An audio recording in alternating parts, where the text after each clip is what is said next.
नमस्कार दोस्तों, इस वीडियो में हम आज की सभी बड़ी खबरों को विस्तार से जानेंगे। उससे पहले आज की सभी बड़ी हेडलाइंस। यूएन सुरक्षा परिषद में भारत की सदस्यता लगभग तय। गर्भवती हथनी को पटाखे खिलाने वाले मामले में एक आरोपी गिरफ्तार, जल्द पकड़े जाएंगे बाकी आरोपी। कांग्रेस पार्टी को बड़ा झटका। गुजरात में राज्यसभा चुनाव से पहले कांग्रेस पार्टी के 2 विधायकों ने इस्तीफा दिया। कुवैत ने दिया भारत सरकार को बड़ा झटका। कुवैत के सरकार ने कहा, हम प्रवासी आबादी आधी से भी कम करेंगे। विजय माल्या को जल्द ही ब्रिटेन से भारत लाया जा सकता है। अब सभी बड़ी खबरों को विस्तार से जानते हैं। आज की पहली सबसे बड़ी खबर यह है कि गुजरात में 19 जून को राज्यसभा की 4 सीटों पर चुनाव होने वाले हैं। चुनाव से ठीक कुछ दिन पहले कांग्रेस के 2 विधायकों ने विधानसभा से इस्तीफा दे दिया है। गुजरात में कुल 182 सीट है, उनमें से कांग्रेस की 66 सदस्य हैं। गुजरात में एक राज्यसभा सीट जीतने के लिए 35 वोटों की जरूरत होगी। वहीं कांग्रेस के नेता अहमद पटेल ने बीजेपी पर बड़ा हमला बोलते हुए कहा कि बीजेपी विधायकों की खरीद फरोख्त कर रही है। गुजरात सरकार दुनिया की एकमात्र ऐसी सरकार है जिसने महामारी के वक्त में लोगों को अकेले ही छोड़ दिया है। आज की अगली बड़ी खबर केरल से आ रही है। जैसा कि आप जानते हैं कि एक गर्भवती हथनी को केरल में पटाखे से भरा हुआ अनानास खिलाया गया था, जिससे उस हथनी के साथ उसके गर्भ में पल रहे बच्चों की भी मौत हो गई थी। जब से इस खबर की जानकारी बाहर आई है,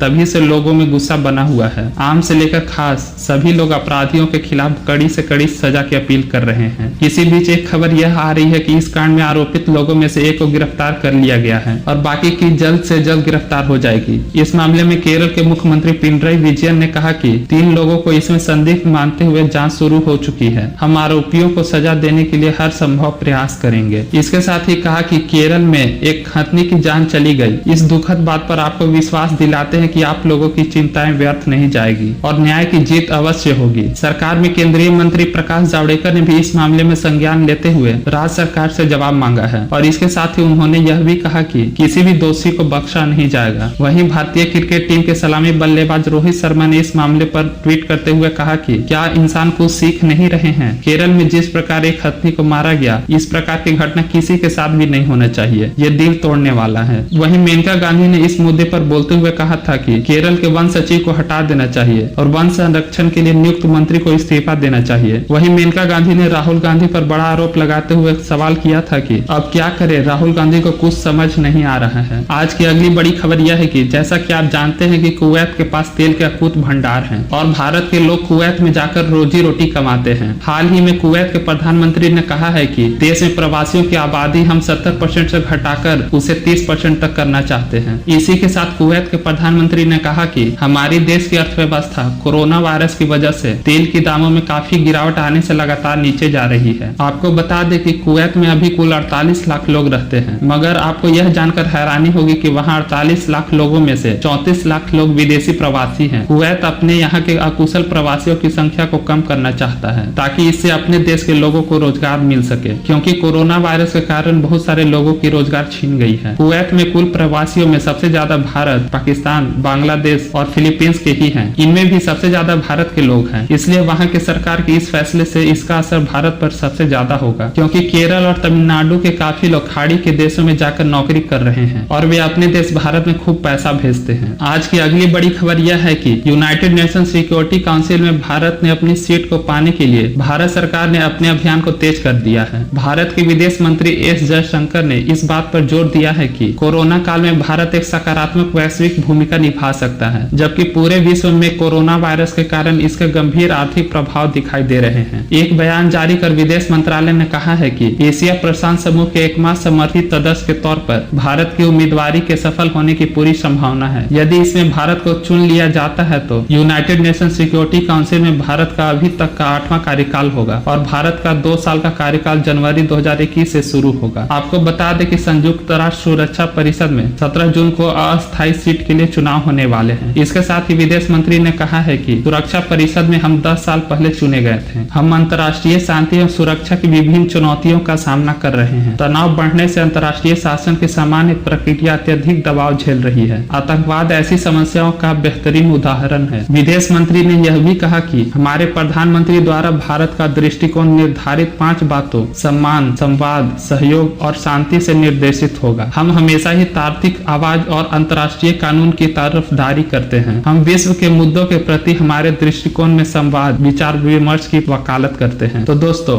मुझे उम्मीद है आपको यह वीडियो अच्छी लगी होगी। अगर आपने अभी तक हमारे चैनल को सब्सक्राइब नहीं किया है तो प्लीज हमारे चैनल को सब्सक्राइब कर दीजिए और बगल वाले बेल आइकन को दबा दीजिए, जिससे हमारी हर नई वीडियो की नोटिफिकेशन आप तक आसानी से पहुंच सके। धन्यवाद।